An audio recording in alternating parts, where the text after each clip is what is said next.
Assalamualaikum warahmatullahi wabarakatuh. Anak-anak, mari kita buka buku temanya ya. Tema 3, subtema 3, pembelajaran 1 dan 2 tentang lingkungan atau cinta lingkungan. Lingkungan alam banyak memberi manfaat bagi kita. Oleh karena itu, kita wajib memanfaatkannya secara benar dan hemat. Tujuannya agar alam tetap lestari dan dapat terus digunakan sampai ke generasi yang akan datang. Melestarikan lingkungan merupakan tanggung jawab bersama. Kita dapat menjaga dan memelihara lingkungan di sekitar dengan berbagai cara yang tepat dan benar, agar kita dapat memanfaatkannya di masa yang akan datang. Nah, anak-anak, selanjutnya kita belajar tentang menyusun laporan hasil wawancara. Kalian tentunya masih ingat ya, kemarin sudah belajar tentang menyusun laporan. Apa yang kamu lakukan setelah melakukan wawancara? Tentu kamu harus membuat laporan hasil wawancara agar dapat diinformasikan kepada orang lain.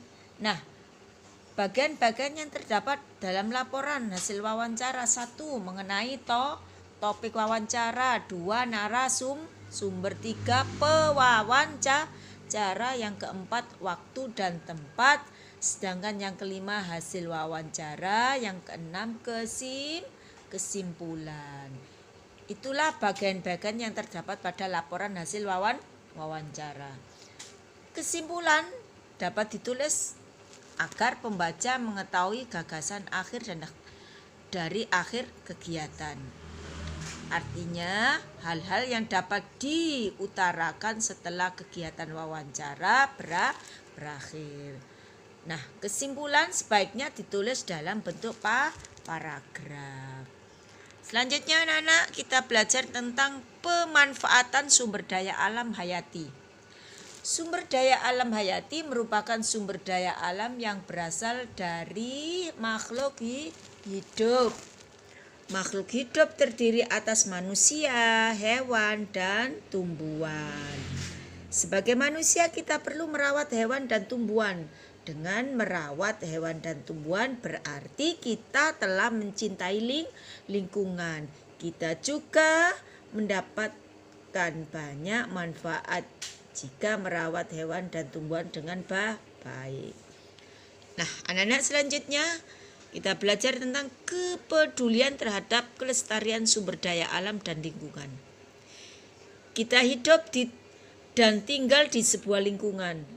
Lingkungan tempat kita tinggal harus dijaga dan dipelihara dengan baik. Banyak cara yang dapat dilakukan untuk menjaga lingkungan, antara lain tidak membuang sampah sembarangan. Yang kedua, tidak menebang pohon sembarangan. Yang ketiga, melakukan reboisasi. Apa itu reboisasi, anak-anak? Penanaman kembali terhadap hutan yang gundul. Anak-anak, selanjutnya kita belajar tentang membuat karya seni montase. Masih ingatkah kalian? Montase adalah karya seni yang berasal dari gambar-gambar jadi yang dirangkaikan sehingga tercipta pencampuran unsur dari berbagai sumber. Karya montase dihasilkan memotivasikan beberapa gambar yang sudah jadi dengan gambar yang sudah jadi. Montase dianggap sebagai karya seni 2 dimensi karena materialnya atau bahannya terdiri atas gambar yang sudah jadi, hanya karena dipotong-potong lalu dipadukan sehingga menjadi kesatuan karya ilustrasi. Nah, anak-anak, saat membuat montase kita membutuhkan gambar-gambar unik yang bisa kita jadikan karya seni montase. Contohnya berasal atau dari majalah bekas, gambar-gambar lainnya yang memiliki keunikan. Alat dan yang digunakan dalam pembuatan montase antara lain. Atau langkah-langkah dalam membuat montase antara lain, sediakan buku gambar A4. 2. Guntinglah gambar yang kita inginkan. 3. Tempelkan gambar yang telah digunting berdasarkan kreasi masing-masing pada buku gambar A4. Nah, kemudian atau selanjutnya susun gambar tadi dapat kita ubah, misalnya dengan mengganti bagian tubuh dengan bagian tubuh binatang, sehingga susunan gambar-gambar akan berbentuk lucu dan baru. Nah, anak-anak, selanjutnya buatlah karya seni montase dengan tema menjaga lingkungan sekolah. Kemudian kumpulkan kepada, ini saya kira enggak usah anak-anak ya, karena kemarin sudah mengumpulkan karya seni mozaik. Hanya ini contoh aja nak ya. Kalau kalian membuat karya seni dengan tema menjaga lingkungan ya, langkahnya pertama majalah atau alat-alat bahannya adalah majalah, koran atau foto menarik. Yang kedua lem, kertas gambar, gunting, krayon atau pensil warna. Nah, ini hanya contoh aja, nggak usah membuat ya. Hanya contoh aja. Nah, cara membuatnya, guntinglah gambar yang menarik pada majalah, koran atau foto tersebut. Kemudian tempelkan gambar tersebut pada kertas gambar.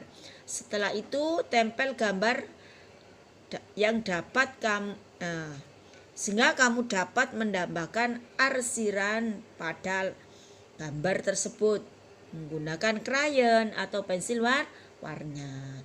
Namun jangan sampai warna tersebut mendominasi gambar. Artinya tidak boleh sama sehingga kesannya tidak kurang menarik ya. Kasih gambar-gambar yang sekiranya warnanya beda. Yang keempat, setelah selesai gambar ini akan berbentuk susunan baru dan menghasilkan sebuah cerita yang baru. Nah, anak-anak, pelajaran tematika, subtematika pembelajaran 1 dan 2 cukup sampai di sini. Semoga kalian semua dapat memahaminya dan menjadi ilmu yang bermanfaat. Amin ya rabbal alamin.